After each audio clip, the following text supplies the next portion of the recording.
Welcome back to the Ancestral Findings podcast. April 1st often arrives with a mixture of groans and eye rolls, especially for those who have been on the receiving end of thoughtless pranks. While some brush it off as harmless fun, others know the sting of being caught off guard, sometimes in ways that leave lasting discomfort. Behind the jokes, however, is a centuries-long story filled with cultural shifts, misunderstandings, and changing attitudes toward humor and public behavior. Whether you appreciate the tradition or dislike it entirely, April Fool's Day has a rich and complicated past worth exploring. Let's look back into its history, how it spread globally, the meanings it has taken on over time, and the growing pushback against it in modern years.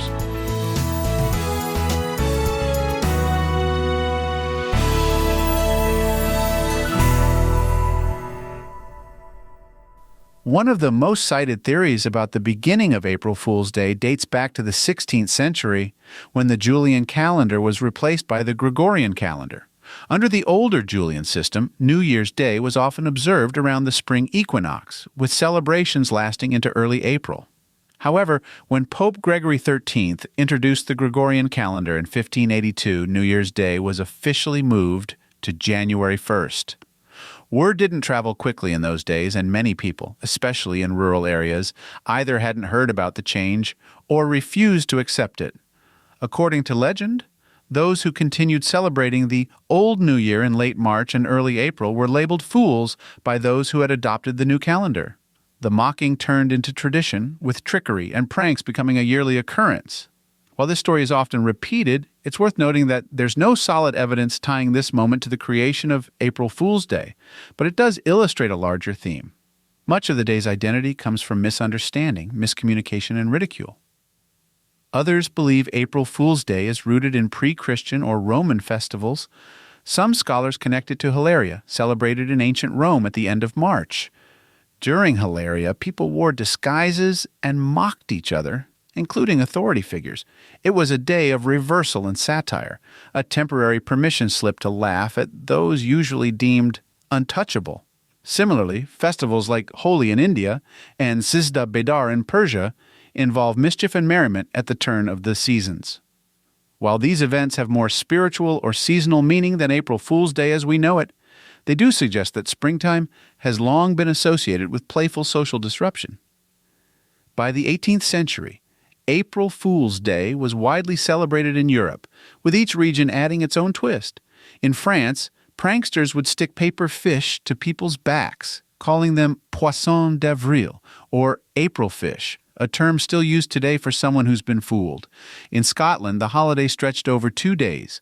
The first was for sending people on absurd errands, hunting the gowk.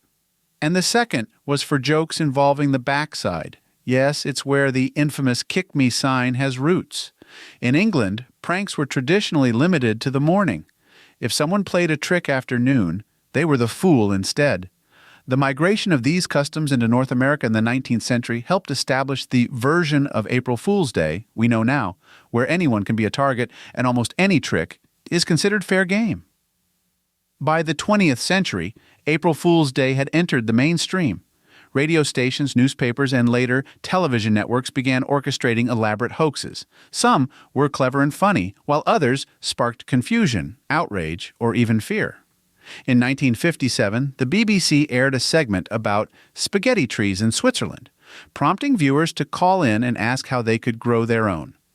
In 1996, Taco Bell claimed to have bought the Liberty Bell and renamed it the Taco Liberty Bell, upsetting many Americans before it was revealed to be a joke.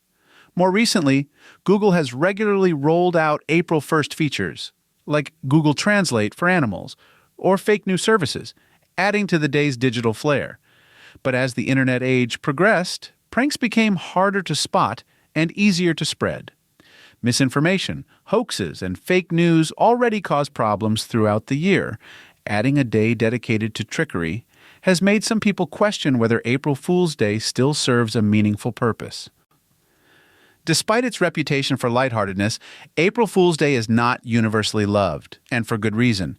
While some pranks are harmless or clever, others cross personal and emotional boundaries.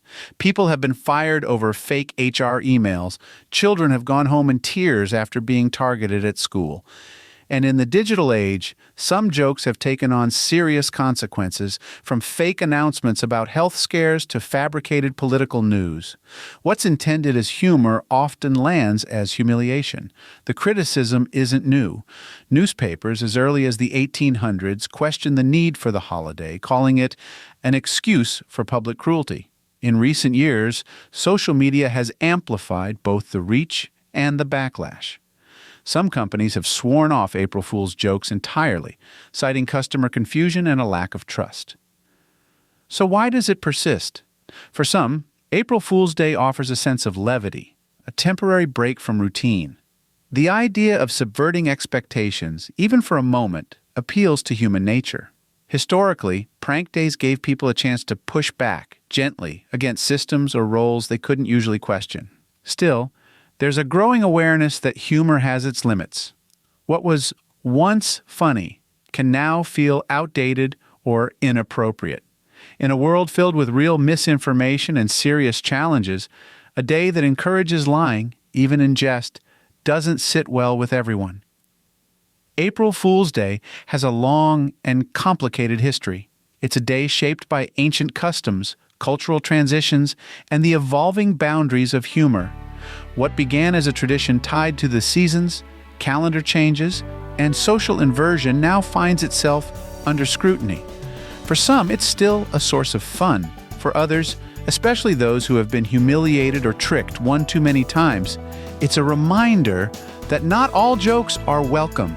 And maybe, in understanding the history, we can find a way forward where respect and thoughtfulness come before the punchline.